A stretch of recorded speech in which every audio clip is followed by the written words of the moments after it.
This spy action thriller gave us one of Cillian Murphy's steamiest roles. Last awards season was all about Cillian Murphy. Longtime collaborator Christopher Nolan finally gave him a lead role in Oppenheimer, which led to them both taking home Oscars for the first time in their illustrious careers. The dynamic and versatile Murphy is at his very best as he embodies the brilliant but emotionally troubled nuclear scientist who created the first atomic bombs that would be used to end World War II. Murphy's pre-Oppenheimer career is interesting to look at given how varied it is, and among the best of these roles is the provocative espionage thriller, Anna, which is currently trending on Netflix. Directed by acclaimed French filmmaker Luc Besson, Murphy is joined by a strong cast of Sacha Luss, Luke Evans, and Helen Mirren in a criminally underrated performance as Anna's handler, Olga. But it is Murphy's turn as CIA agent Leonard Lenny Miller that really stands out in a film that boasts John Wick-esque action sequences, a taut tale of espionage, and a steamy love triangle among spies. What is Anna about? Set in 1990, just after the fall of communism and the Berlin Wall, Anna Polyatova is scooped off the Moscow streets and recruited by Alexei Tichenkov to work as an agent for the KGB. Using her abusive, drug-addled, and criminal background as leverage, he and KGB handler Olga can convince a suicidal Anna to work as an assassin for a term of 5 years, upon which she will be released and allowed to live her life in freedom.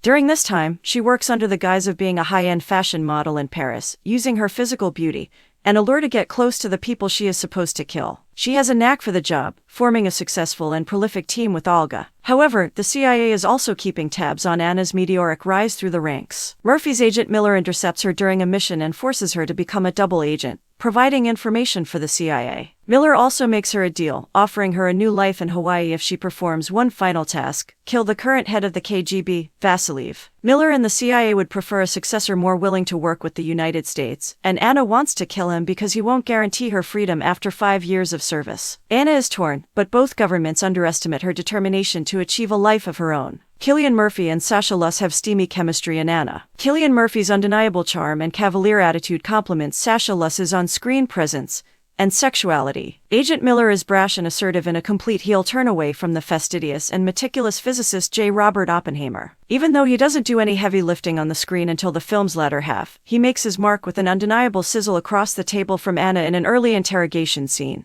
He's clearly attracted to her but afraid to show it at first. Her femme fatale nature and steely resolve will later draw Miller into the dangerous web she is weaving. While both Miller and Tichenkov believe that they have her under their thumb, Anna uses her intelligence in an international game of cat and mouse. Anna and Agent Miller are two-thirds of a salacious love triangle involving Tichenkov. Both men understand that she is a skilled assassin not to be trifled with, but they find her unique combination of toughness and allure difficult to resist. Both Miller and Tichenkov are willing to tiptoe on the precipice of inappropriate flirtatious and sexual advances, knowing that it may not end well for either. Seeing Miller trying to control Anna as a CIA agent while also jockeying for her affection is a unique character shift for Murphy, who plays it deftly. Cillian Murphy makes the most of his limited screen time in Anna. Murphy brings some of the swagger we saw much earlier in his career as the ruthless villain, Jackson Ripner, opposite Rachel McAdams in the high-octane 2005 thriller Red Eye. There is also a little bit of the mischievous Thomas Shelby in Peaky Blinders in the character of Miller. This time, he plays for the good guys. There are a handful of scenes where Murphy pops off the screen. He's cocky and doesn't expect to get derailed by Anna's blonde hair and blue eyes. Desperate to retain a handle on his bombshell of an agent,